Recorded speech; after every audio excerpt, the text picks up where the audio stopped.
Soalan pertama berbunyi, nilaikan secara kritis pandangan yang dikemukakan oleh Adam Smith dalam karya beliau, The Wealth of Nations.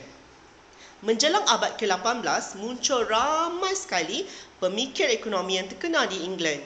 Mereka mengemukakan pelbagai idea bagi menyelesaikan masalah ekonomi yang dihadapi oleh negara England. Antara ahli ekonomi tersebut iaitu Adam Smith merupakan pakar ekonomi dan juga ahli falsafah yang sangat berpengaruh. Beliau terkenal disebabkan idea yang dikemukakannya dalam sebuah karya yang bertajuk The Wealth of Nations. Disebabkan idea tersebut juga, beliau digelar sebagai bapa ekonomi moden. Dalam karyanya iaitu The Wealth of Nations, Adam Smith telah mencetuskan idea tentang perdagangan bebas atau laissez-faire. Menurut beliau, kerajaan tidak harus campur tangan dalam hal ehwal ekonomi dan juga perdagangan. Adam Smith menyebarkan doktrin laissez-faire di England dengan menubuhkan sebuah institusi yang dikenali sebagai School of Political Economy.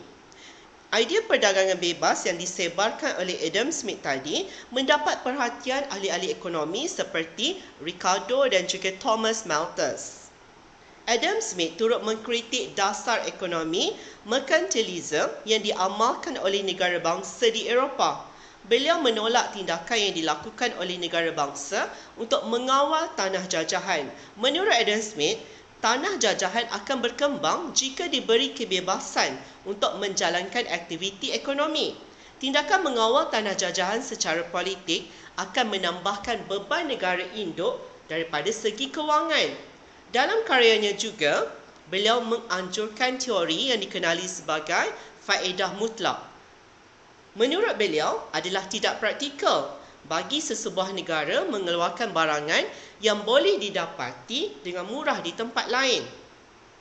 Beliau menyarankan sesebuah negara membuat pengkhususan dalam pengeluaran barangan yang mempunyai faedah mutlak.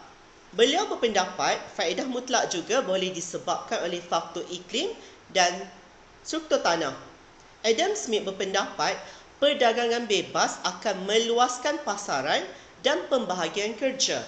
Perkembangan ini akan menyebabkan lebihan hasil dapat dipasarkan ke luar negara. Perkembangan ini menunjukkan pengkhususan antarabangsa menjadi sebahagian daripada proses kemajuan sesebuah negara. Beliau juga berpendapat perdagangan bebas dapat meningkatkan sumber pendapatan sesebuah negara. Ini kerana perdagangan bebas dapat mengurangkan kos pengeluaran dan menyebabkan pengaliran modal ke sektor yang produktif. Selain itu, perdagangan bebas juga membolehkan lebihan hasil dipasarkan ke luar negara.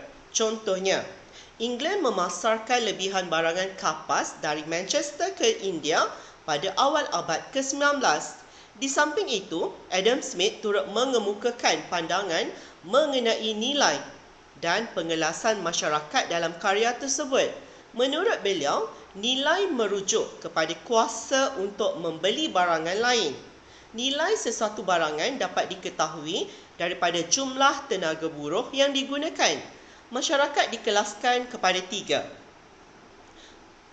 iaitu mereka yang hidup dengan memperoleh sewa, kedua, upah dan yang ketiga, untung.